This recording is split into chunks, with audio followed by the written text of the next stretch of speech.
Hello friends, आज आपण 12th स्टँडर्डमधील final account या टॉपिकची रिव्हिजन करणार आहोत. आता फायनल अकाउंटचे आपण फॉर्मॅट पाहिलेले आहेत, काही एक्झाम्पल्ससुद्धा पाहिलेले आहेत.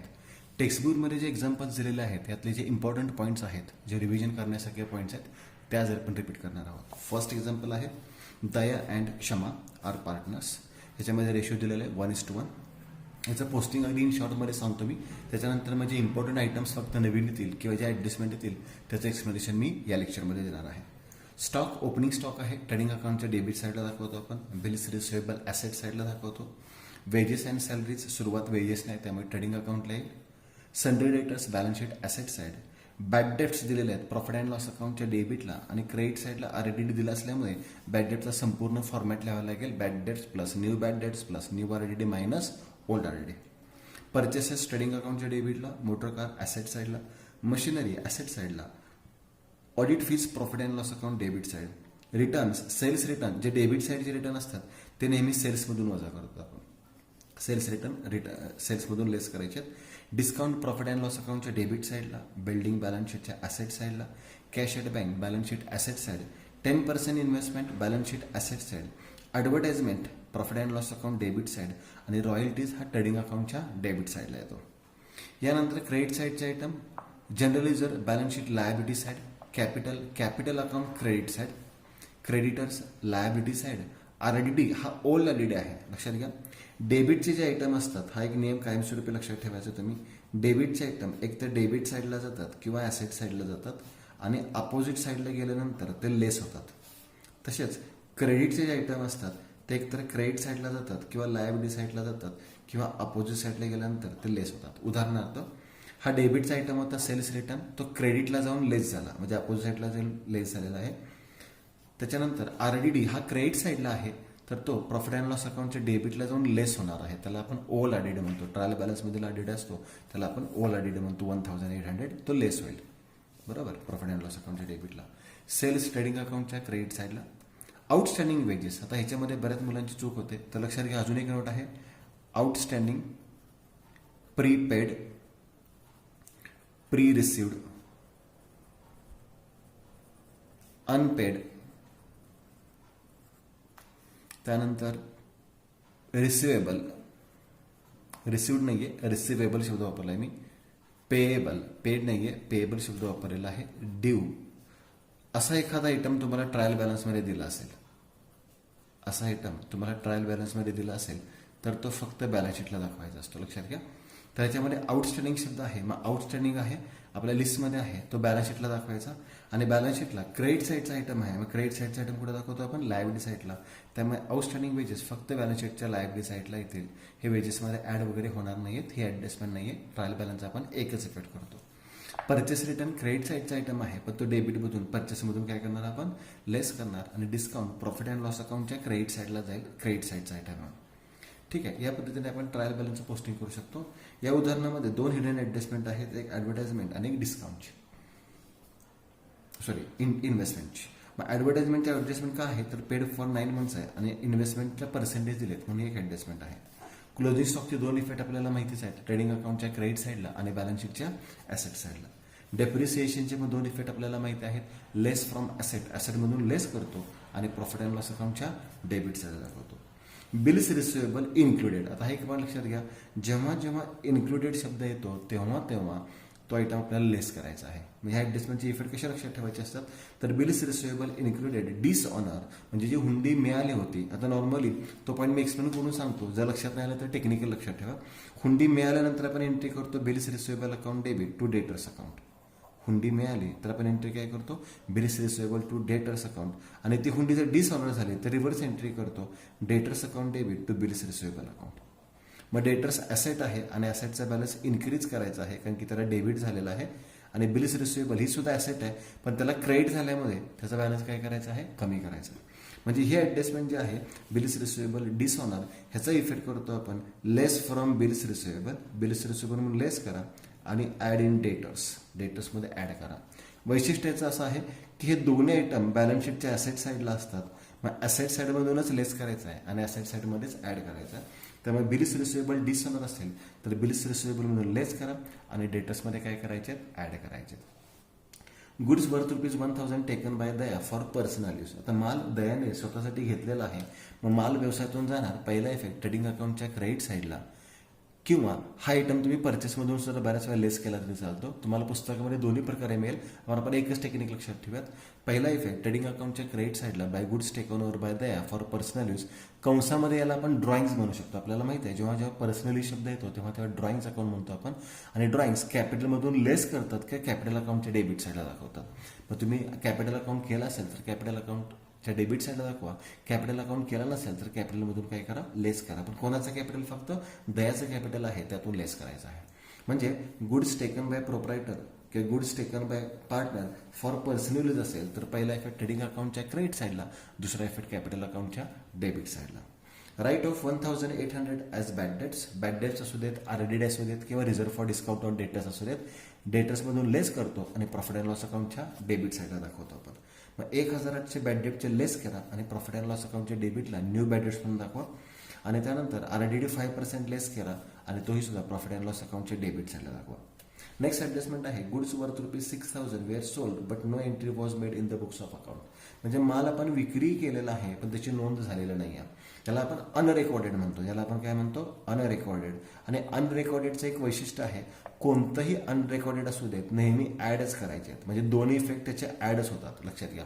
अनरेकॉर्डेड परचेस असू देत किंवा अनरेकॉर्डेड सेल्स असू देत, दोन्ही इफेक्ट काय होणार आहेत, त्याचे ॲडच होणार आहेत. आता हा माल आपण सोल्ड केलेला आहे म्हणजे ॲड इन सेल्स, आणि विक्रीचा संबंध कोणाशी असतो, डेटर्सशी असतो. त्यामध्ये ॲड इन डेटर्स, कारण की आपण सेलची एंट्री काय करतो, debtors account debit to sales account. Okay, debtors account debit to sales account. Debtors ही ॲसेट आहे आणि ॲसेटचा बॅलन्स डेबिटच असतो, त्यामुळे डेटर्समध्ये ॲड होणार. सेलचा बॅलन्स नेहमी क्रेडिटच असतो आणि त्यालाही क्रेडिटच झालेला आहे, म्हणून त्याला सुद्धा काय करणार आहोत आपण, ॲड करणार आहोत. म्हणजे इन्क्रीज इन ॲसेट आणि इन्क्रीज इन सेल्स. ॲसेटचा बॅलन्स डेबिट असतो म्हणून त्याला डेबिटच करा, आणि सेलचा बॅलन्स क्रेडिट असतो म्हणून त्याला आपण क्रेडिट करायचं आहे. म्हणजे दोन ठिकाणी आपल्याला काय करायचे आहेत, ॲडच करायचे आहेत. म्हणजे ॲड इन सेल्स आणि ॲड इन डेटर्स अशी कोणती ॲडजस्टमेंट होते, अनरेकॉर्डेड सेल्स. हे पहिलं एक्झाम्पल झालं. सर्व एक्झाम्पल आपण पद्धती आता पाहणार आहोत. हां, याच्यामध्ये हिडन ॲडजस्टमेंट राहिली सांगायची. हिडन ॲडजस्टमेंट कोणते ते चेक करा. 10% इन्व्हेस्टमेंट आहेत 20,000. आता इथे डेट तर काही दिलेलं नाही आहे. मग लक्षात घ्या, जेव्हा आपण बँकेमध्ये इन्व्हेस्ट करतो पैसे, बँकेमध्ये डिपॉझिट ठेवतो किंवा कोणत्या तरी कंपनीच्या शेअर्समध्ये इन्व्हेस्ट करतो, डिबेंचर्समध्ये इन्व्हेस्ट करतो किंवा गव्हर्नमेंट बॉन्डमध्ये, गव्हर्नमेंट सेक्युरिटीमध्ये इन्व्हेस्ट करतो, एक लक्षात घ्यायचं आहे, इन्व्हेस्टमेंट आपण का करतो, तर त्याच्यावर आपल्याला इंटरेस्ट मिळतो. म्हणजे रिटर्नच्या स्वरूपात आपल्याला काय मिळतो, इंटरेस्ट मिळतो. मग तोही पण लक्षात घ्या, जेव्हा जेव्हा तुम्हाला उदाहरणामध्ये इन्व्हेस्टमेंट दिलं असेल किंवा जेव्हा जेव्हा उदाहरणामध्ये तुम्हाला लोन दिलं असेल आणि त्याच्यावर पर्सेंटेज आपल्याला दिले असतील तर त्याच्यावर आपल्याला ॲडजस्टमेंट करायची असते. कोणती ॲडजस्टमेंट करायची असते, तर एक लक्षात घ्या, आउटस्टँडिंग इंटरेस्ट नेहमी काय करायचं असतोय, ॲडच करायचा असतोय. मग ते इंटरेस्ट ऑन लोन असू देत किंवा इंटरेस्ट ऑन इन्व्हेस्टमेंट असू देत. या उदाहरणामध्ये इन्व्हेस्टमेंट आहे, मग पहिला इफेक्ट आपल्याला इन्व्हेस्टमेंटमध्ये काय करायचं, ॲड. मग इन्व्हेस्टमेंट आहे 20,000चा 10% येईल 2,000.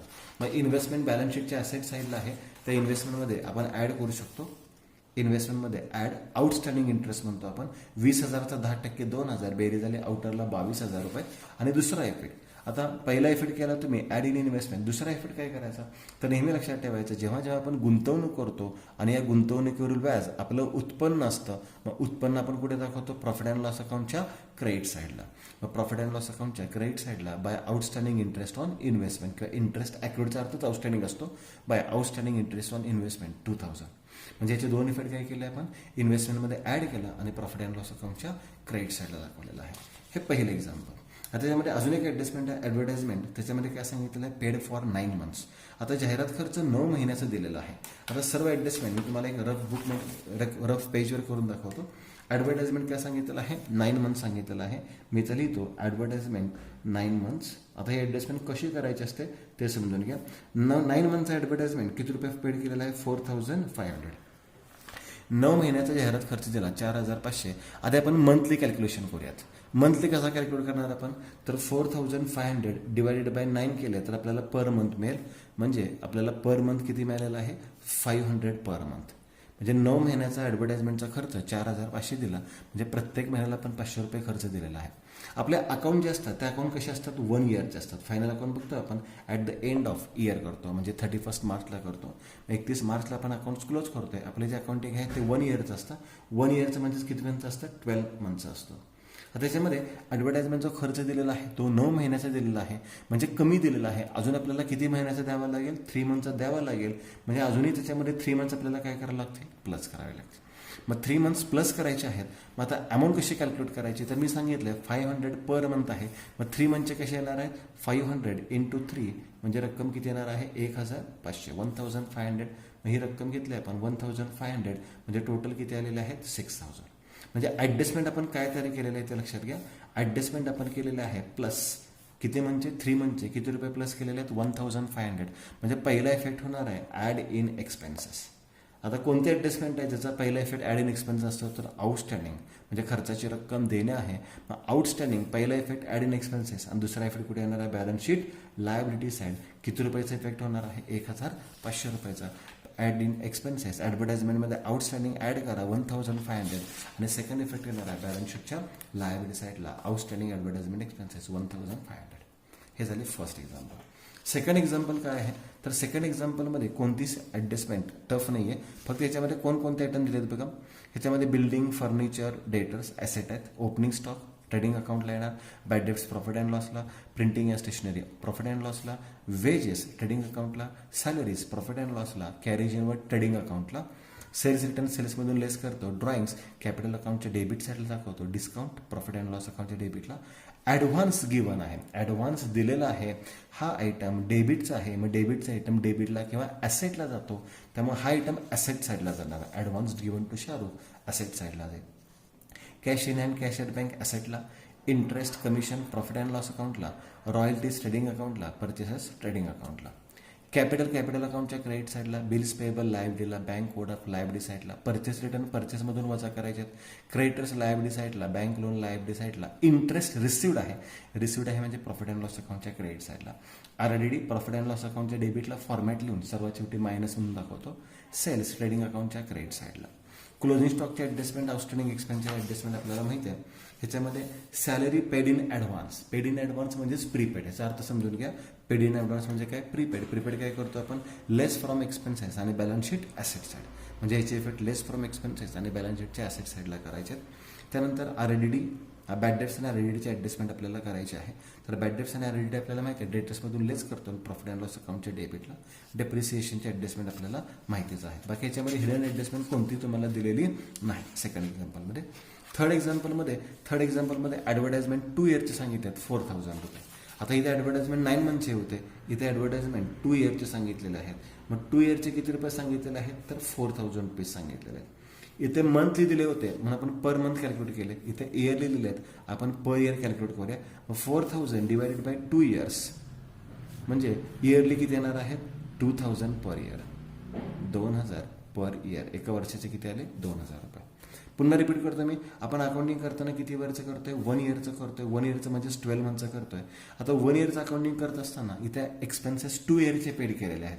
म्हणजेच आपण देणं नाही आहे तर आपण ज्यादा दिलेले आहेत, एक्स्ट्रा पेड केलेले आहेत. मग एक्स्ट्रा पेड केले असतील तर त्याला आपण काय म्हणतो? प्रीपेड. एक्स्ट्रा पेड केले असतील तर त्याला काय म्हणतो आपण? प्रीपेड. किती वर्षाचे प्रीपेड असणार आहेत? मग 1 वर्षाचा खर्च दाखवायला पाहिजे होता. 2 वर्षाचा दाखवलेला आहे. म्हणजे प्रीपेड किती वर्षाचे आहेत? 1 वर्षाचे आहेत. आणि 1 वर्षाची रक्कम आपण कॅल्क्युलेट केलेली आहे. किती रुपये आलेले आहे? 2000 रुपये. म्हणजे ॲडजस्टमेंट कोणती मिळाली आपल्याला? प्रीपेड. आणि रक्कम किती मिळालेली आहे? 2000 रुपये. मग प्रीपेड एक्सपेन्सेस काय करतो आपण? प्रीपेड एक्सपेन्सेस नेहमी लेस फ्रॉम एक्सपेन्सेस आणि balance sheet asset side. Less from expenses आणि बॅलन्स शीट ॲसेट साईड. तर ही ॲडजस्टमेंट आपल्याला ॲडव्हर्टाइजमेंटवर इथं करावी लागणार आहे 2000 रुपयाची. त्यानंतर याच्यामध्ये एक्स्ट्रा आयटम कोणता दिलेला आहे तुम्हाला? जनरल एक्सपेन्सेस प्रॉफिट अँड लॉसचा. कोल, गॅस आणि फ्यूल हा कोणता आयटम आहे? ट्रेडिंग अकाउंटचा आयटम आहे. Carriage inward carriage outward. Carriage inward trading अकाउंटला येतो त्याला कॅरेज ऑन परचेसेस म्हणतो. Carriage outward profit and loss अकाउंटला येतो त्याला कॅरेज ऑन सेल्स म्हणतो आपण. बाकी याच्यामध्ये नवीन असं कोणता आयटम तुम्हाला दिलेला नाही. ॲडजस्टमेंटमध्ये क्लोजिंग स्टॉकच्या 2 व्हॅल्यूज दिलेल्या आहेत 88,000 आणि 90,000. मग ॲडजस्टमेंट करताना क्लोजिंग स्टॉकची आपण जी किंमत कमी असते ती विचारात घेतो. म्हणजे ॲडजस्टमेंटचे 2 इफेक्ट करताना 88,000चे करायचे आहेत. पहिला इफेक्ट 88,000चा क्लोजिंग स्टॉकचा आणि दुसरा इफेक्ट ॲसेट साईडला 88,000 क्लोजिंग स्टॉक दाखवणार आहे. म्हणजे याच्यामध्ये 90,000 आपण विचारात घेणार नाही.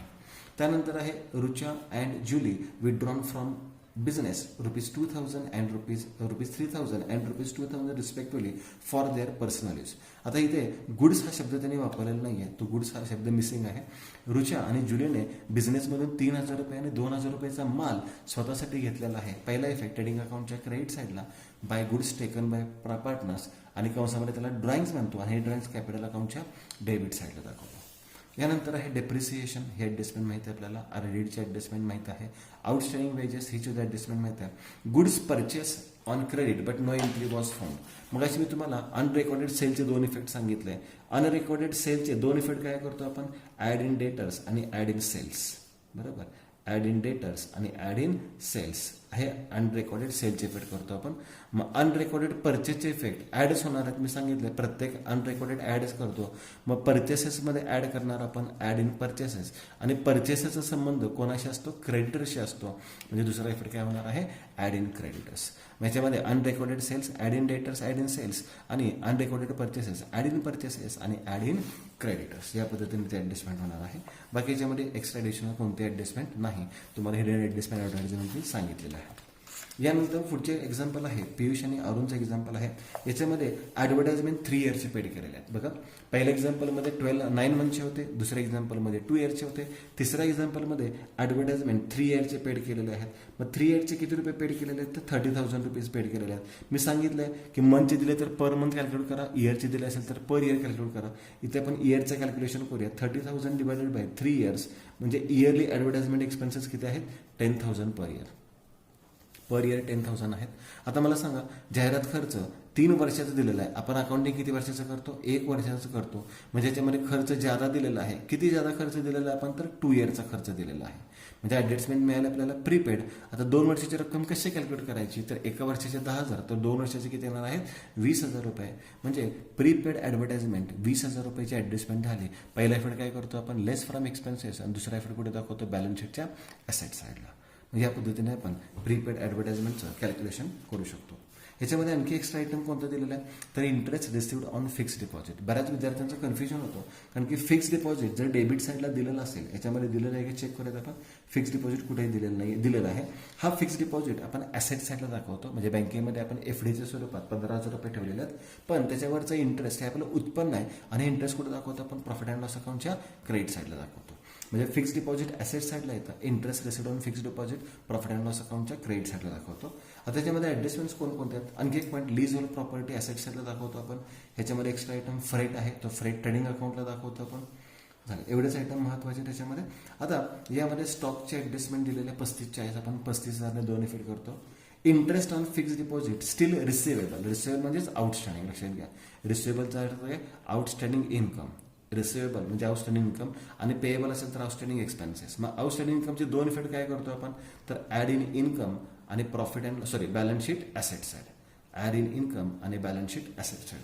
मग हा इंटरेस्ट काय करायचा आहे, तर प्रॉफिट अँड लॉस अकाउंटच्या क्रेडिट साईडला जो इंटरेस्ट ट्रायल बॅलन्समध्ये दिलेला होता 1,000 रुपये, त्याच्यामध्ये हा इंटरेस्ट आउटस्टँडिंग काय करायचा आहे, ॲड करायचा 1,200. आणि बॅलन्स शीटच्या ॲसेटला तुम्ही सेपरेट दाखवला तरी चालेल आणि फिक्स्ड डिपॉझिटमध्ये ॲड केला तरी चालेल.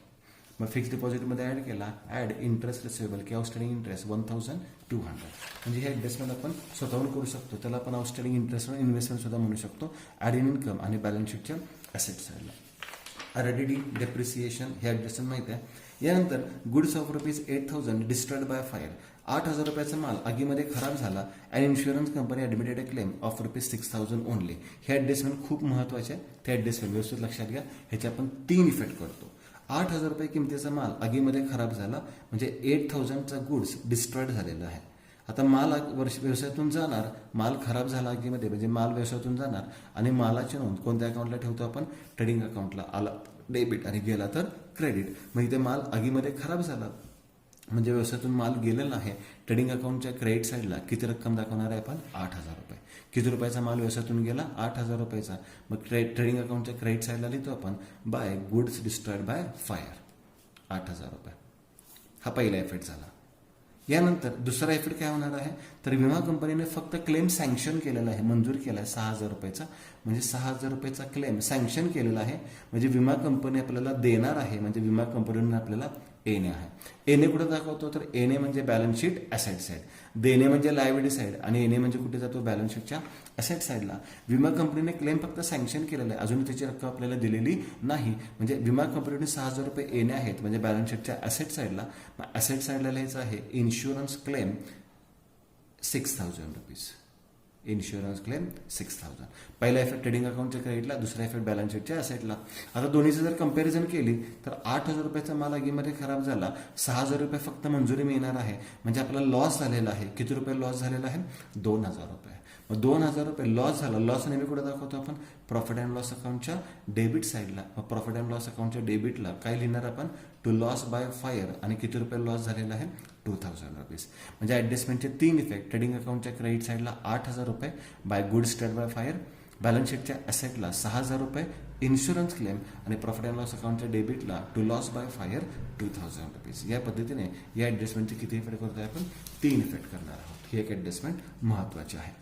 यानंतर पुढचं एक्झाम्पल आपण पाहणार आहोत. याच्यामध्ये कॅपिटल अकाउंट आणि करंट अकाउंट दोन्ही अकाउंट दिलेले आहेत. आता कॅपिटल अकाउंट आणि करंट अकाउंट जर दोन्ही अकाउंट दिले असेल तर सर्व ॲडजस्टमेंट आपण करंट अकाउंटला करतो. याला आपण फिक्स्ड कॅपिटल मेथड म्हणतो. म्हणजे हे जे कॅपिटल आहे हे लायबिलिटी साईडला ॲज इट इज राहणार आहे. 1,60,000 आणि 1,80,000 याच्यामध्ये कोणतेही चेंजेस होणार नाहीत. आणि करंट अकाउंट आपण तयार करतो कॅपिटल अकाउंट ऐवजी. कॅपिटल अकाउंट आपण करत नाही. सगळे ॲडजस्टमेंट करंट अकाउंटला होणार आहेत. याला आपण फिक्स्ड कॅपिटल मेथड म्हणतो. आता याच्यामध्ये पोस्टिंग ओपनिंग स्टॉक ट्रेडिंग अकाउंटला कॅपिटल, लायबिलिटी साईडला करंट अकाउंट. काही वेळेस दोन्ही डेबिटला देतील, दोन्ही क्रेडिटला देतील किंवा डेबिटला क्रेडिटला कुठेही देतील. कॅपिटलचा बॅलन्स क्रेडिट असतो हे माहिती आहे सगळ्यांना, पण करंट अकाउंटचा बॅलन्स हा डेबिट सुद्धा असू शकतो आणि क्रेडिट सुद्धा असू शकतो. असा कोणताही हार्ड अँड फास्ट रूल नाही आहे की करंट अकाउंटचा बॅलन्स डेबिटच पाहिजे किंवा क्रेडिट पण पाहिजे. कोणत्याही साईडला करंट अकाउंट येऊ शकतो. मग करंट अकाउंटचा रामचा बॅलन्स क्रेडिट साईडला दिला बाय बॅलन्स ब्रॉड डाऊन, परंतु कृष्णाचा बॅलन्स डेबिट साईडला येणार आहे टू बॅलन्स ब्रॉड डाऊन. एकाचं डेबिटला आणि एकाचं क्रेडिट साईडला हवं तर तुम्ही ते चेक करू शकता. By balance brought down 8,000, to balance brought down 4,000 रुपये. हा करंट अकाउंटचा बॅलन्स दिलेला आहे. बाकी याच्यामध्ये नवीन एक्स्ट्रा आयटम याच्यामध्ये कोणताही दिलेलं नाही. आपण चेक करूयात सगळे आयटम.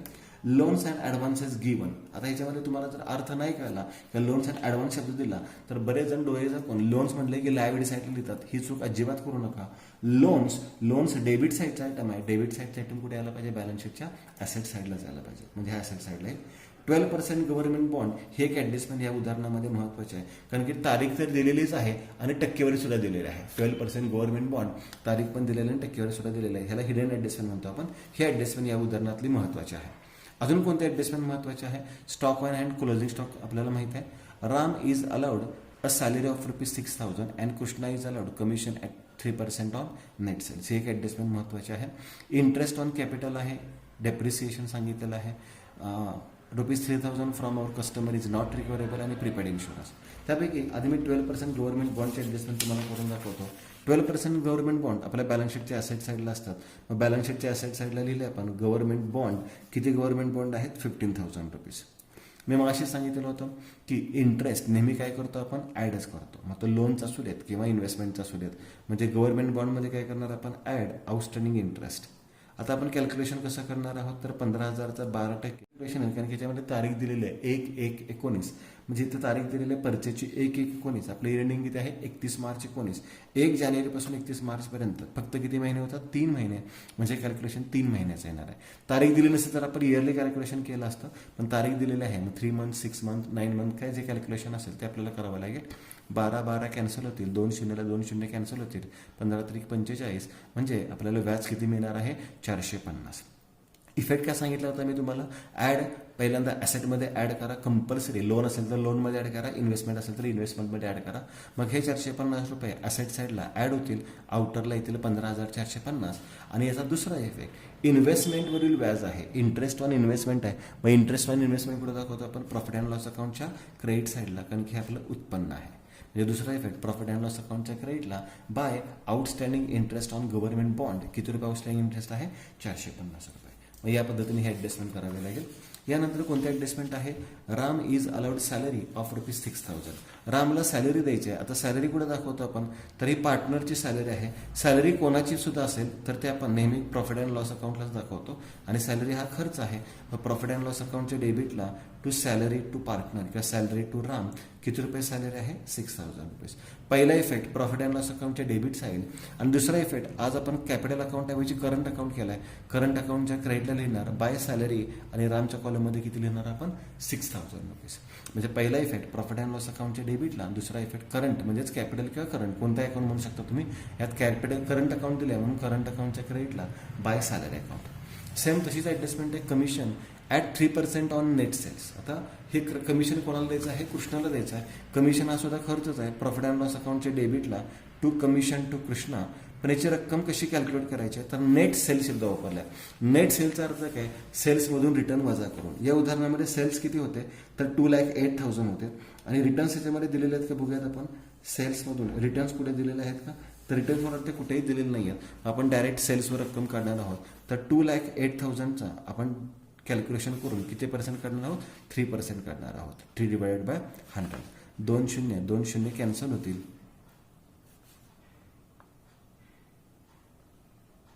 6,240. 6,240 रुपये आपण कुठे दाखवणार आहोत, तर प्रॉफिट अँड लॉस अकाउंटच्या डेबिटला दाखवणार टू कमिशन टू पार्टनर. आणि दुसरा इफेक्ट करंट अकाउंटला काय करणार आहोत, क्रेडिटर बाय कमिशन आणि त्याच्या कॉलममध्ये किती लिहिणार आहोत, 6,240 रुपये. म्हणजे कमिशन टू पार्टनर. आता याच्यामध्ये पुन्हा रिपीट करतो मी, या उदाहरणात सेल्स रिटर्न नव्हते त्यामुळे आपण सेल्सवर कॅल्क्युलेशन केलं. जर उदाहरणामध्ये रिटर्न्स असते, रिटर्न्स वजा करून ज्या उठलेला रक्कम येते त्याच्यावर हा कमिशनचा पॉईंट कॅल्क्युलेट करावा लागतो, कारण की ते नेट सेल शब्द वापरलेला आहे म्हणजे राहिलेल्या किमतीवर. मग हे सुद्धा ॲडजस्टमेंट पाहिले आपण. त्याच्यानंतर आहे इंटरेस्ट ऑन कॅपिटल. याचाही इफेक्ट माहिती आहे आपल्याला प्रॉफिट अँड लॉस अकाउंटच्या डेबिटला आणि करंट अकाउंटच्या क्रेडिट साईडला. आज कॅपिटल अकाउंट नाही आहे त्यामुळे करंट अकाउंटच्या क्रेडिट साईडला. यानंतर आहे provide depreciation. ₹3,000 from our customer is not recoverable. आपला कस्टमर म्हणजेच कोण असतोय, डेटर्स. मग डेटर्सकडून आपल्याला पैसे मिळालेले नाही आहेत, मग त्याला आपण काय म्हणतो, बॅड डेट्स. याला आपण काय म्हणतो, बॅड डेट्स. म्हणजे हे ॲडजस्टमेंट आहे ते बॅड डेटचे आहे. बॅड डेटचे इफेक्ट काय करतो आपण, डेटर्समधून लेस आणि प्रॉफिट अँड लॉस अकाउंटच्या डेबिट साईडला. आणि प्रीपेडचे आपल्याला इफेक्ट माहीत आहेत. म्हणजे हे एक्झाम्पल सुद्धा आपल्याला इझिली सॉल्व्ह करता येईल. यानंतर पुढचं एक्झाम्पल आहे श्रेयस आणि मृणालचं एक्झाम्पल आहे. याच्यामध्ये इन्शुरन्स 9 मंथचा दिलेला आहे. पुन्हा तोच पॉईंट आहे बघा, इथे जसं ॲडव्हर्टाइजमेंट 9 मंथचे दिले होते तसे इथे इन्शुरन्स 9 मंथचे दिलेले आहेत. 9 मंथचे इन्शुरन्स त्यांनी उदाहरणार्थ किती दिलेले आहेत, 9,000 रुपीज दिलेले आहेत. ॲडजस्टमेंट कशी शोधायची असते ते नीट समजून घ्या. आपण पहिल्यांदा पर मंथचं कॅल्क्युलेशन करूया. 9,000 डिवायडेड बाय 9 म्हणजे पर इयर किती आलेलं आहे, 1,000 पर इयर आलेलं आहे. आता आपलं अकाउंटिंग जे आहे ते 1 इयरचं किंवा 12 मंथचं असतं. ह्याच्यापैकी 9 मंथचे खर्च दिलेले आहेत म्हणजे राहिले किती महिन्याचे, 3 मंथचे. मग 9 मंथचे 9,000 असेल तर 3 मंथचे किती येतील, 3,000. म्हणजे आपल्याला अमाऊंट तर काय ॲडजस्टमेंटची 3,000 आहे. आणि हे खर्चाची रक्कम दिलेली आहे, ज्यादा तर दिलेली नाही आहे. 13 मंथ, 14 मंथ, 15 मंथ दिले असते तर ज्यादा म्हणतो आपण. 9 मंथचेच पेड केलेत म्हणजे अजूनही आउटस्टँडिंग आहेत. आउटस्टँडिंग किती महिन्याचे आहेत, 3 महिन्याचे आहेत. म्हणजे आउटस्टँडिंग एक्सपेन्सेस अमाऊंट तर मिळाले आपल्याला 3,000. पहिला एफर्ट काय करतो, ॲड इन एक्सपेन्सेस आणि दुसरा एफर्ट कुठं दाखवतो, बॅलन्स शीटच्या लायबिलिटी साईडला. यानंतर याच्यामध्ये कोणता आयटम आहे, प्रीपेड रेंट. हा एक आयटम महत्त्वाचा आहे. बरेच विद्यार्थी रेंट आहे म्हणून प्रॉफिट अँड लॉस अकाउंटला दाखवतात, नाही आहे, कारण की हा प्रीपेड शब्द आहे. आणि प्रीपेड असेल, आउटस्टँडिंग असेल, प्री रिसिव्ड असेल, रिसिवेबल, पेएबल, ड्यू, अनपेड असे शब्द असतील तर ते बॅलन्स शीटच्या ॲसेट साईडला यायला पाहिजेत. बॅलन्स शीटला यायला पाहिजेत. हा डेबिटचा आयटम म्हणून ॲसेटला दाखवा. क्रेडिट साईडचा आयटम असेल तर लायबिलिटी साईडला दाखवला असतं. म्हणजे प्रीपेड रेंट हा ॲसेट साईडचा आयटम आहे. फ्री होल प्रिमायसेस हा सुद्धा ॲसेट साईडचा आहे. कॅरेज इनवर्ड ट्रेडिंग अकाउंटचा आहे. Carriage inward outward profit and लॉसचा आहे. Outstanding wages. आता हा आउटस्टँडिंग वेजेस आहे, आउटस्टँडिंग शब्द आहे म्हणजे बॅलन्स शीटला असणार आहे आणि क्रेडिटचा आयटम आहे म्हणून कुठे येणार आहे, लायबिलिटी साईडला येणार आहे. त्यानंतरचे ॲडजस्टमेंट कोणते आहेत, तर याच्यामध्ये क्लोजिंग स्टॉक, आउटस्टँडिंग एक्सपेन्सेस, त्याच्यानंतर depreciation, bad debts, goods of ₹5,000 disturb by fire and insurance company admitted a claim of ₹2,000 only. मग अशी सांगितल्याप्रमाणे याची सुद्धा किती इफेक्ट करणार आहोत आपण, 3 इफेक्ट करणार आहोत. किती रुपयाचा माल आगीमध्ये खराब झालेला आहे, तर 5,000 रुपयाचा माल आगीमध्ये खराब झाला म्हणजे माल व्यवसायातून गेला आणि मालाची नोंद कोणत्या अकाउंटला ठेवतो आपण, ट्रेडिंग अकाउंटच्या क्रेडिट साईडला. काय लिहिणार ट्रेडिंग अकाउंटच्या क्रेडिट साईडला, by goods disturb by fire 5,000. पूर्ण वाक्याला ट्रेडिंग अकाउंटच्या क्रेडिट साईडला by goods disturb by fire 5,000. विमा कंपनीने किती रुपयाचा क्लेम सँक्शन केलेला आहे? 2,000 रुपयाचा. म्हणजे 2,000 रुपये विमा कंपनीकडून आपल्याला येणे आहेत. येणे कुठे दाखवतो आपण? Balance sheet asset side. येणे दाखवतो आपण बॅलन्स शीट ॲसेट साईड. मग ॲसेट साईडला आपण लिहितो इन्शुरन्स क्लेम 2,000. ॲसेट साईडला लिहितो आपण इन्शुरन्स क्लेम 2,000 आणि 5,000 पैकी 3,000 रुपये नुकसान भरपाई मिळणार आहे. म्हणजे आपलं बुडणार आहेत किती रुपये? लॉस किती होणार आहे? 3,000 रुपये. आणि हा लॉस आहे. लॉस कुठे दाखवतो आपण? Profit and loss account debit side. Loss दाखवतो प्रॉफिट अँड लॉसच्या डेबिटला. त्याला आपण म्हणतो to loss by fire 3,000 rupees. म्हणजे या ॲडजस्टमेंटचे आपण किती इफेक्ट केलेले आहेत? 3 इफेक्ट केलेले आहेत. यानंतर पुढचं एक्झाम्पल जे दिलेलं आहे, या पुढच्या एक्झाम्पलमध्ये आपल्याला हिनेड ॲडजस्टमेंट आहे का? तर एकच पॉईंट खूप महत्त्वाचा आहे, तो आहे मशिनरीचा. हा एक पॉईंट व्यवस्थित विद्यार्थ्यांनी समजून घ्यायचा आहे. ह्याच्यामध्ये बऱ्याच मुलांची गफलत होते, चूक होते. कोणते ॲडजस्टमेंट आहे ते बघूया. मशिनरी. मशिनरीच्या कंसात सांगितलं आहे ॲडिशन ऑन 1 ऑक्टोबर 2018 रुपीज 10,000. तर तुम्ही बॅलन्स शीटची जे ॲसेट साईड करणार आहात त्या ॲसेट साईडला बरेच विद्यार्थी मशिनरीची किंमत या पद्धतीने करतात की मशिनरी सर इथं सांगितलेलं 25,000 आणि ॲडिशन 10,000 केली. मग 25,000मध्ये 10,000 आम्ही ॲड केले, 35,000 झाले. अजिबात नाही आहे. तर हा 25,000 रुपये बॅलन्स तुमच्या ट्रायल बॅलन्समध्ये दिलेला आहे, तोच तुमच्या बॅलन्स शीटच्या ॲसेट साईडला दिसला पाहिजे. त्याच्यामध्ये कोणतेही आत्ता तुम्ही बदल करायचे नाहीत. मग मशिनरीचे 25,000 रुपये दाखवायचे आहेत, पण हे 25,000 रुपये दाखवताना काही पॉईंट्स विचारात घ्यायचे आहेत. कोणते पॉईंट विचारात घ्यायचे आहेत? तर याच्यात सांगितलं आहे की ॲडिशन ऑन 1 ऑक्टोबर 18. आपला हा जो बॅलन्स आहे हा क्लोजिंग बॅलन्स आहे. हा कोणता बॅलन्स आहे? क्लोजिंग. आणि 1 ऑक्टोबर 18 म्हणजे याच्या आधीचा 31 मार्च 19चा बॅलन्स आहे 25,000. मी तो दाखवतो. 31 मार्च 19ला आपल्याकडे किती रुपयाची मशिनरी आहे? 25,000 रुपयाला. त्याच्या आधी म्हणजे 1 ऑक्टोबर 18ला, त्याच्या आधी म्हणजे 1 ऑक्टोबर 18ला आपण नवीन मशिनरी खरेदी केली होती. किती रुपयाची खरेदी केली होती? 10,000 रुपयाची. म्हणजे याचा अर्थ काय झाला? 10,000 रुपयाची मशिनरी खरेदी केल्यानंतर आपला बॅलन्स किती झाला? 25,000 झाला. म्हणजे आधीपासून आपल्याकडे किती रुपयाची मशिनरी असणार आहे? 15,000ची. म्हणजे 15मध्ये 10 मिळवले म्हणून किती झाले आपले? 25. मग हे आधीपासून असणार आहे, त्याला आपण काय म्हणतो? Opening balance. याला आपण म्हणतो न्यू किंवा ॲडिशन. आणि क्लोजिंग बॅलन्स किती झाला? 25,000. मग हे 25,000 रुपये एकत्र न दाखवता ओपनिंग बॅलन्स ॲसेट साईडला लिहायचा तुम्ही 15,000 रुपये, जो आपण आता शोधून काढला. प्लस तुम्ही न्यू म्हणू शकता किंवा ॲडिशन म्हणू शकता. ॲडिशन किती रुपयाची आहे? 10,000 रुपयाची. मग इनर कॉलमला तुम्ही बिल्डिंगचे किती रुपये लिहिले? 25,000 रुपये लिहिले. आणि डेप्रिसिएशनसाठी एक ओळ जागा सोडली. आता हे वर्किंग युनिट का महत्त्वाचे आहे? त्याच्यावरचं डेप्रिसिएशन कॅल्क्युलेट करताना ही वर्किंग युनिट किंवा ह्याचा आपल्याला उपयोग होणार आहे. मग पोस्टिंग तुमचं या पद्धतीने झालं पाहिजे. मशिनरी असू दे, बिल्डिंग असू दे, फर्निचर असू दे. तर इथे आपल्याला जो बॅलन्स दिला 25,000 तोच इनर कॉलमला दिसला पाहिजे. त्याच्यावरून आपण ॲडिशनची रक्कम दिली होती म्हणून ओपनिंग बॅलन्स आपण शोधून काढायचा आहे. ही व्हॅल्यू मिसिंग असते, ही आपण शोधून काढायची या दोन्हीची वजाबाकी करून. मग 15,000 रुपये ओपनिंग बॅलन्स शोधून काढला, प्लस ॲडिशन त्यांनी सांगितलेलं 10,000 रुपये आणि त्यांनी सांगितलेलं 25,000 रुपये लिहिले आपण आणि एक वेळ जागा सोडली. यानंतर याच्यामध्ये कोणता आयटम नवीन आहे का चेक करूयात आपण. याच्यामध्ये प्रॉव्हिडंट फंड इन्व्हेस्टमेंट आहे. तर प्रॉव्हिडंट फंड इन्व्हेस्टमेंट हे ॲसेट साईडला जातो आणि प्रॉव्हिडंट फंड हा लायबिलिटी साईडला जातो. कारण की प्रॉव्हिडंट फंड हा काय आहे? तर कर्मचाऱ्यांचा निधी आहे. म्हणजे कर्मचारी रिटायर झाल्यानंतर आपण त्यांना प्रॉव्हिडंट फंड देतो. मग त्यांच्या पगारातून प्रत्येक वर्षी आपण त्याच्या पगारातून काही रक्कम कॉन्ट्रीब्यूट करत असतो प्रॉव्हिडंट फंडसाठी. मग PF कॉन्ट्रीब्युशन हा खर्च आहे प्रॉफिट अँड लॉस अकाउंटच्या डेबिटला. का? तर ह्या सॅलरीमधून काही पार्ट आपण कॉन्ट्रीब्युशनला पाठवतो. आता हे पैसे आपल्याकडे एक कर्मचारी काम करत नसतो, अनेक कर्मचारी काम करत असतात. समजा कुठल्या एक व्यवसायामध्ये 1,000 कर्मचारी काम करत असतील आणि प्रत्येक महिन्याला आपण त्यांचे 1,000 रुपये बाजूला ठेवत असेल तर खूप मोठी रक्कम आपल्या महिन्याची का बाजूला राहते. अशा ते कर्मचाऱ्याकडे साधारण 20-30 वर्ष काम करतात. मग तेवढी रक्कम आपण आपल्या हातात तर ठेवणार नाही आहे, तर ती रक्कम आपण लॉकरमध्ये ठेवणार नाही आहे, तर ती रक्कम आपण बँकेमध्ये डिपॉझिट तर करू शकतो किंवा आपण ती रक्कम कुठेतरी इन्व्हेस्ट तरी करतो. मग हा जो PF आहे कर्मचाऱ्यांचा, ही रक्कम प्रत्येक महिन्याला बाजूला करून ठेवली तर ती रक्कम आपण इन्व्हेस्ट करतो. मग त्याला म्हणतात प्रॉव्हिडंट फंड इन्व्हेस्टमेंट. आणि हे आपण व्यवसायाची मालमत्ता दाखवतो, म्हणजे बॅलन्स शीटच्या कुठे दाखवतो? ॲसेट साईडला दाखवतो. यानंतर ह्याचा पुढचा आयटम असतो प्रॉव्हिडंट फंड. प्रॉव्हिडंट फंड हा कर्मचाऱ्यांचा निधी असतो जो रिटायरमेंटनंतर त्याला द्यावा लागतो. मग हा प्रॉव्हिडंट फंड आपल्या व्यवसायाचे काय असते? लायबिलिटी असते. आता सर्वात महत्त्वाचा पॉईंट कोणता येतो? तर interest on PF investment. Interest on PF investment. ह्याच्यामध्ये मुलांची चूक होऊ शकते. मुलं म्हणतात की सर ह्या इन्व्हेस्टमेंटवरील व्याज आहे तर ते आपलं उत्पन्न आहे, मग प्रॉफिट अँड लॉस अकाउंटच्या क्रेडिट दाखवायचं का? तर नाही, अजिबात नाही आहे. हा प्रॉफिट अँड लॉस अकाउंटच्या क्रेडिट साईडला जात नाही. मग हा आयटम जातो कुठे? तर हा आयटम ह्या प्रॉव्हिडंट फंडमध्ये ॲड होतो, म्हणजे लायबिलिटीमध्ये ॲड होतो. तर असं का? तर हा प्रॉव्हिडंट फंड कर्मचाऱ्यांचा आहे, तोच पैसा आपण फक्त गुंतवलेला आहे. आपली मालमत्ता नाही आहे ते. आपण तो लॉकरमध्ये ठेवण्यापेक्षा किंवा ड्रॉमध्ये ठेवण्यापेक्षा ती रक्कम आपण गुंतवलेली आहे आणि त्या गुंतवणुकीचं व्याज जर आपल्याला मिळालं तर ते कर्मचाऱ्यांनाच द्यावं लागणार आहे आणि कर्मचाऱ्यांची प्रॉव्हिडंट फंडची रक्कम आहे त्याच्यामध्ये ती इंटरेस्टची रक्कम काय करणार आहोत आपण ॲड करणार आहोत. तर इंटरेस्ट ऑन PF इन्व्हेस्टमेंट दिलं असेल तर प्रॉव्हिडंट फंडमध्ये काय करायचा असतो ॲड करायचा असतो. हा एक पॉईंट या एक्झाम्पलमधला खूप महत्त्वाचा आहे. या पद्धतीने पोस्टिंग झालं. आणखी क्रेडिट साईडला सन्ड्री इन्कम प्रॉफिट अँड लॉसच्या क्रेडिटला इन्कम प्री रिसिव्ह, इथं मुलं चूक करतात लक्षात घ्या. इन्कम प्री रिसिव्ह सांगितलं आहे. मगाशीच मी सांगितलं आउटस्टँडिंग प्रीपेड प्री रिसिव्ह हे बॅलन्स शीटचा आयटम आहे.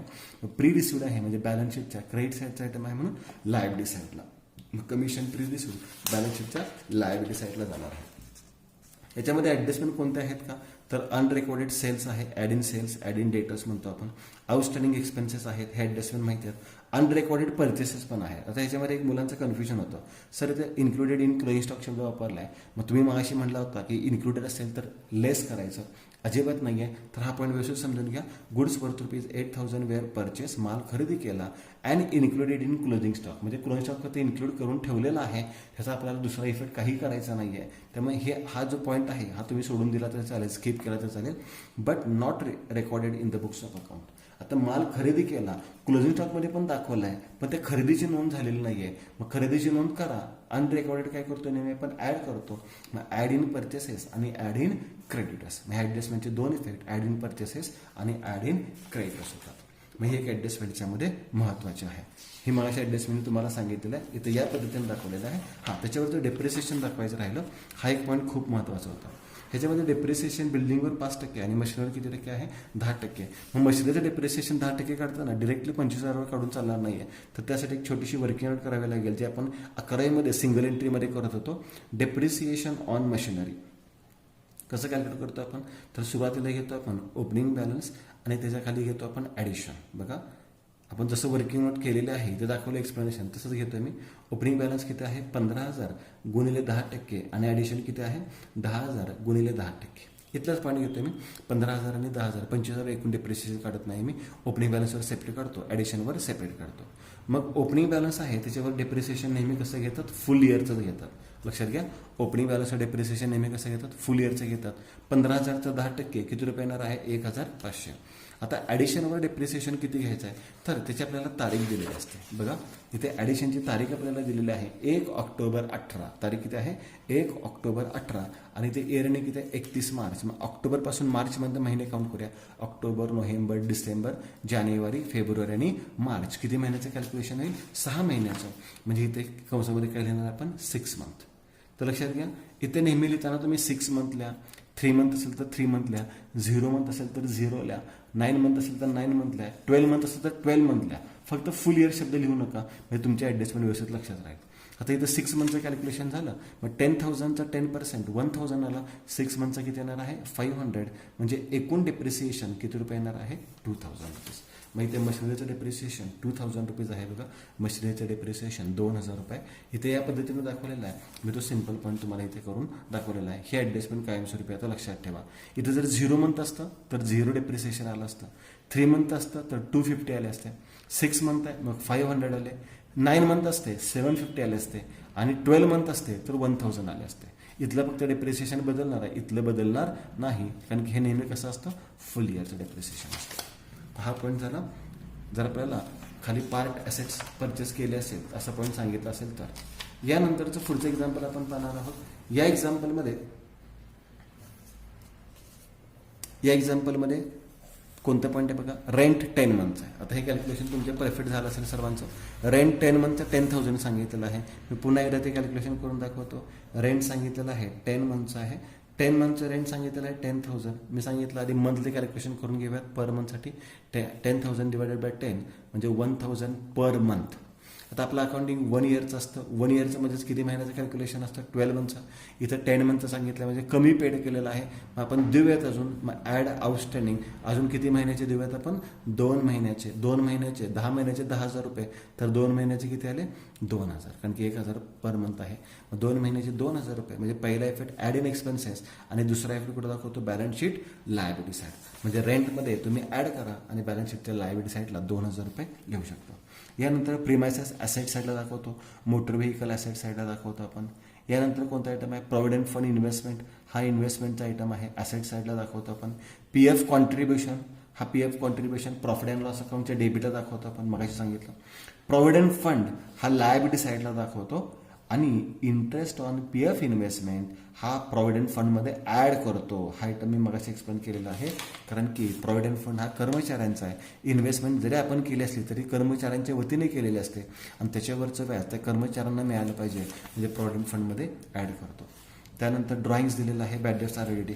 खाली ॲडजस्टमेंट सर्व सिम्पल ॲडजस्टमेंट आहे, त्यामध्ये कोणते ॲडजस्टमेंट टफ दिलेलं नाही आहे, फक्त ते प्रॉव्हिडंट फंडचं कॉन्ट्रीब्युशन आणि प्रॉव्हिडंट फंड इन्व्हेस्टमेंट हा आयटम लक्षात ठेवा. या उदाहरणामध्ये पोस्टिंग तर सर्व सिम्पल दिलेलं आहे. पोस्टिंगमध्ये मला वाटतं काही अडचण येणार नाही आहे तुम्हाला. ॲडजस्टमेंट इन्शुरन्सची दिलेली आहे. इन्शुरन्सची ॲडजस्टमेंट आपण याच्यातली समजून घेऊया. काय ॲडजस्टमेंट आहे इन्शुरन्सची, तर insurance is paid up to 30 June. इन्शुरन्स किती तारखेपर्यंत दिलेला आहे, 30 जूनपर्यंत दिलेला आहे, 30 जून 19पर्यंत दिलेला आहे. बघा आता इन्शुरन्सची ॲडजस्टमेंट कशी करायची. उदाहरणामध्ये इन्शुरन्स 7,500 दिला आहे, इन्शुरन्स किती दिलेला आहे 7,500 आणि आपलं इयर एंडिंग किती आहे 31 मार्च आहे. आपलं इयर एंडिंग किती आहे 31 मार्च आहे. लक्षात घ्या आता हे ॲडजस्टमेंट नॉर्मली याच पद्धतीने असते नेहमी, फक्त डेट चेंज केलेली असते. आपल्याला अकाउंट्स क्लोज दिलेले आहेत 31 मार्च 19 आणि हा इन्शुरन्स पेड केलेला आहे 30 जून 19. म्हणजे कमी पेड केलं आहे का जादा पेड केलं समजून घेऊयात. आपलं वर्ष आहे 1 एप्रिल 18 ते आपलं वर्ष कधी संपतं आहे 31 मार्च 19 आणि इन्शुरन्स पेडची तारीख आहे 30 जूनपर्यंत. 30 जून याच्यामध्ये कुठेच येत नाही, 30 जून 19. 30 जून 19 यानंतर तारीख येते, 30 जून 19 ह्याच्यानंतरची तारीख येते, आपल्या अकाउंटिंग इयरच्या नंतरची. म्हणजेच काय की या उदाहरणामध्ये हे वर्ष सोडून आपण जादा काही खर्च दिलेला आहे. कोणकोणत्या महिन्याचा जादा खर्च दिला बघा. हा मार्च महिना सोडून द्या, कारण की मार्च महिना संपला. पुढचा महिना आहे एप्रिल, त्याच्या पुढचा आहे मे आणि 30 जून म्हणजे कोणता महिना आहे जून. मग या 3 महिन्याची खर्चाची रक्कम जादा दिली, मग जादा खर्चाची रक्कम दिली तर त्याला आपण काय म्हणतो प्रीपेड म्हणतो. त्याला आपण काय म्हणतो प्रीपेड. म्हणजे पहिली ॲडजस्टमेंट कशी शोधून काढली, ह्या तारखेवरून शोधून काढली. आपलं इयर एंडिंग आहे 31 मार्च, त्यांनी दिलं 30 जूनपर्यंत, म्हणजे जादा दिलं. किती महिन्याचा जादा दिलेला आहे 3 मंथचा जादा दिलेला आहे. मग आता रक्कम कशी शोधून काढायची, तर लक्षात घ्यायचं आहे आधी ॲडजस्टमेंट शोधून काढली आपण प्रीपेड नेहमी काय करतो लेस करतो आणि बॅलन्स शीटच्या पुढे दाखवतो ॲसेट साईडला दाखवतो. आता रक्कम कशी शोधून काढायची, तर हा जो खर्च आहे 7,500 हा 1 वर्षाचा असणार आहे. किती वर्षाचा असणार आहे 1 वर्षाचा. तर आपल्याला किती महिन्याचा काढायचा आहे 3 महिन्याचा, म्हणजे गुणिले 3/12, 3 1 3, 3/12.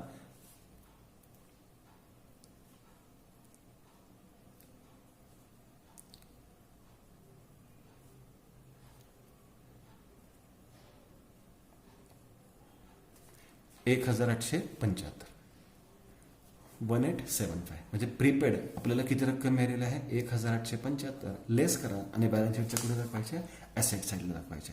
तर ही ॲडजस्टमेंट तुम्हाला इन्शुरन्सची या पद्धतीने करावी लागेल.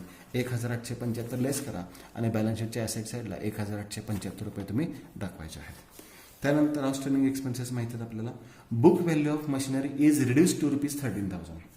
हे ॲडजस्टमेंट आणखी एक ॲडजस्टमेंट असते. मी तुम्हाला एक उदाहरणार्थ दाखवतो. समजा तुमच्या उदाहरणामध्ये मशिनरी आणि बिल्डिंग दिलेलं आहे. मी असं सांगेन की मशिनरी दिले 40,000 रुपये आणि बिल्डिंग दिलेलं आहे 50,000 रुपये. आणि 2 ॲडजस्टमेंट म्हणजे 2 प्रकारे असू शकतात. डेप्रिसिएशनचीच ॲडजस्टमेंट आहे, फक्त वाक्य रचना वेगळी असते. मी दोन्ही ॲडजस्टमेंट सांगतो. मी असं सांगितलं मशिनरी रिड्यूस बाय ₹10,000 किंवा बाय ₹4,000 आणि दुसरी ॲडजस्टमेंट सांगितली बिल्डिंग रिड्यूस अप टू ₹45,000. ह्यात मुलांचं कन्फ्युजन होतं. मुलं रिड्यूस बाय शब्द वापरत नाहीत, रिड्यूस अप टू शब्द वापरत नाहीत. मुलं एकच लक्षात ठेवतात रिड्यूस म्हणजे कमी करणे म्हणजे लेस करायचं आणि ॲसेटला आउटरला दाखवायचे. चुकीचं आहे. मशिनरी रिड्यूस बाय 4,000 म्हणजे 4,000 रुपयाने कमी करा. ठीक आहे. मग आता मला सांगा 40,000 वर 4,000 रुपये डेप्रिसिएशन योग्य आहे का? हो सर योग्य आहे. कारण की डेप्रिसिएशन 5%, 10%, 15%, 20% असू शकतो. आम्ही कधी डेप्रिसिएशन 70-80% पाहिलेलंच नाही आहे. बरोबर. म्हणजे 40,000 वर 4,000 डेप्रिसिएशन योग्य आहे. म्हणजे सर लेस डेप्रिसिएशन करायचे आहेत. किती रुपये करायचे आहेत 4,000. म्हणजे आउटरला किती रुपये आले 36,000 रुपये. ओके सर, या ॲडजस्टमेंट आम्हाला लगेच कळाली, कारण की आम्हाला याचा अर्थ माहीत होता की 4,000 रुपयाने डेप्रिसिएशन मशिनरी कमी करा म्हणजे डेप्रिसिएशन आहे 4,000 रुपये, आउटर आले 36,000 रुपये. आता काय आहे, building reduce up to 45,000, building 45,000 पर्यंत कमी करा म्हणलंय. लक्षात घ्या, 50,000वर 45,000 डेप्रिसिएशन कधी येणार नाही. 45,000 पर्यंत कमी करा म्हणजे 45,000 रुपये करा, म्हणजे 50 चे 45,000 करायचे असेल तर किती रुपये लेस करायचे आहेत, 5,000 रुपये. म्हणजे इथं डेप्रिसिएशन किती रुपये येणार आहे, 5,000 रुपये. म्हणजेच काय की इथं ही व्हॅल्यू जी आहे ती डेप्रिसिएशनची आहे, पण इथे ही व्हॅल्यू डेप्रिसिएशनची नाही आहे, ही ॲसेटची व्हॅल्यू आहे. डेप्रिसिएशनची व्हॅल्यू शोधून काढली आपण. तर हे ॲडजस्टमेंट नीट समजून घ्या. आणि हे डेप्रिसिएशन 4,000 आणि 5,000 आपण कुठे दाखवतो, प्रॉफिट अँड लॉस अकाउंटच्या डेबिटला दाखवतो. टू डेप्रिसिएशन ऑन मशिनरी आणि टू डेप्रिसिएशन ऑन बिल्डिंग किती रुपये येणार आहे, 4,000 रुपये आणि 5,000 रुपये. तर याचे इफेक्ट तुम्ही व्यवस्थित दाखवायचे. हे ॲडजस्टमेंट झाले. Goods distributed as free sample, माल मोफत वाटला आपण ट्रेडिंग अकाउंटच्या क्रेडिट साईडला, कारण की माल जाणार by goods distributed as free sample. आणि फ्री सॅम्पल म्हणजे जाहिरात खर्च आहे. प्रॉफिट अँड लॉस अकाउंटच्या डेबिटला टू फ्री सॅम्पल लिहू शकता किंवा टू ॲडव्हर्टाइजमेंट लिहिलं तरी चालेल. टू फ्री सॅम्पल किंवा टू ॲडव्हर्टाइजमेंट तुम्ही लिहिलं तरी चालेल. 3,000 रुपयाचं. याच्यामध्ये हीच एक ॲडजस्टमेंट महत्त्वाची होती. याच्या पुढच्या एक्झाम्पलमध्ये कोणते ॲडजस्टमेंट दिले बघा. या पुढच्या एक्झाम्पलमध्ये मला वाटते सगळे आयटम नॉर्मलच दिलेले आहेत. कॅपिटल दिले, purchases, wages, carriage inward, bills payable, insurance. त्याच्यानंतर कोणते आयटम आहेत इम्पॉर्टंट आहे का, ट्रॅव्हलिंग एक्सपेन्सेस आहे, प्रॉफिट अँड लॉस आयटम आहे. ॲडजस्टमेंट सुद्धा सगळ्या सोप्या ॲडजस्टमेंट दिलेल्या आहेत बघा. Closing stock, outstanding expenses, depreciation सांगितले, insurance paid in advance. Paid in advance म्हणजे प्रीपेड, लक्षात ठेवा. पेड इन ॲडव्हान्स म्हणजे प्रीपेड. तो आयटम की लिहून देऊचा तुम्ही. पेड इन ॲडव्हान्स, बऱ्याच मुलांचं कन्फ्युजन होतं. पेड इन ॲडव्हान्स म्हणजे प्रीपेड. आणि received in advance, received in advance म्हणजे प्री रिसिव्ड. दोन्ही ॲडजस्टमेंट वेगवेगळे आहेत. प्रीपेड आणि प्री रिसिव्ड. प्रीपेड नेहमी एक्सपेन्सेस असतात आणि प्री रिसिव्ड नेहमी काय असतो, इन्कम असतो. तर ते ॲडजस्टमेंट लक्षात ठेवा. आता इथे काय आहे, goods of ₹3,000 destroyed by fire. आगीमध्ये 3,000 रुपयाचा माल खराब झाला म्हणजे माल व्यवसायातून जाणार प्रॉफिट अँड ट्रेडिंग अकाउंटच्या क्रेडिट साईडला. Insurance company rejected the claim म्हणजे इन्शुरन्स कंपनीने भरपाई दिलेलीच नाही आहे, त्यामुळे 3 इफेक्ट होण्याचा प्रश्नच येत नाही आहे. म्हणजे ट्रेडिंग अकाउंटच्या क्रेडिट साईडला दाखवला आपल्याला इन्शुरन्स कंपनीकडून काही मिळणार नाही आहे, झिरो दाखवायचं. म्हणजे नॉर्मल ॲडजस्टमेंट आहे, फक्त हे वाक्य फसवण्यासाठी दिलेलं आहे. त्यामुळे ट्रेडिंग अकाउंटच्या क्रेडिट साईडला आणि प्रॉफिट अँड लॉस अकाउंटच्या डेबिट साईडला असे 2 इफेक्ट याचे होतील. ट्रेडिंग अकाउंटच्या क्रेडिटला पूर्ण वाक्याला by good start by fire आणि प्रॉफिट अँड लॉस अकाउंटच्या डेबिटला फक्त टू लॉस बाय फायर शब्द लिहायचा आहे. झालं. या पद्धतीने जे एक्झाम्पल्स तुम्हाला टेक्स्टबुकमध्ये दिलेले होते त्यातले इम्पॉर्टंट पॉईंट्स आहेत ते मी आता रिवाईज केलेले आहेत. आता याच्यानंतर आपण याच्या ऑब्जेक्टिव्हचे पॉईंट सुद्धा रिवाईज करणार आहोत.